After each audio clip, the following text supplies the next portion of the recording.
ایک بوڑھی عورت گواہی دینے عدالت میں پیش ہوئی تو وکیل استغاثہ نے گواہ پر جرح شروع کی۔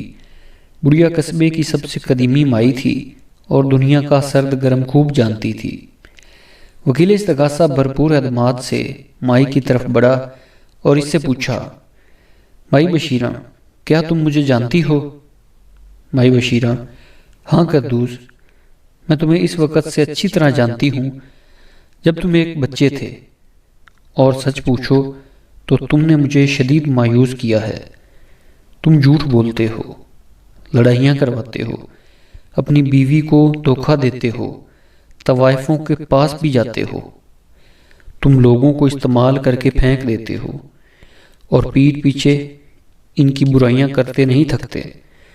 تم نے سپر مارکیٹ والے کے 10,000 ابھی تک نہیں دیے، شراب پیتے ہو، جوا بھی کھیلتے ہو، اور تمہارا خیال ہے کہ تم بہت ذہین ہو، حالانکہ تمہاری کھوپڑی میں مینڈک جتنا دماغ بھی نہیں ہے۔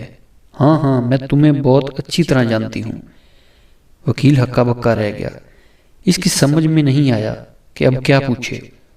گھبراہٹ میں اس نے وکیل دفاع کی طرف اشارہ کیا اور پوچھا، مائی بشیرہ، تم اس شخص کو جانتی ہو؟ مائی بشیرہ: اور نہیں تو کیا، جیسے میں عبدالغفور کو نہیں جانتی۔ ارے اسے اس وقت سے جانتی ہوں جب یہ ڈائپر میں گھومتا تھا اور سارا محلہ ناک پر ہاتھ رکھ کر اس سے دور بھاگتا تھا۔ یہ یہاں کا سست ترین بندہ ہے اور ہر ایک کی برائی ہی کرتا ہے۔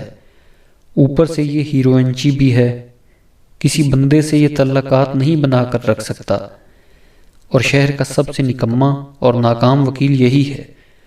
4 بندیوں سے اس کا افیئر چل رہا ہے، جن میں سے ایک تمہاری بیوی بھی ہے۔ 2 بندوں سے مار کھا چکا ہے انہی باتوں پر۔ ہاں، اس بندے کو میں اچھی طرح جانتی ہوں۔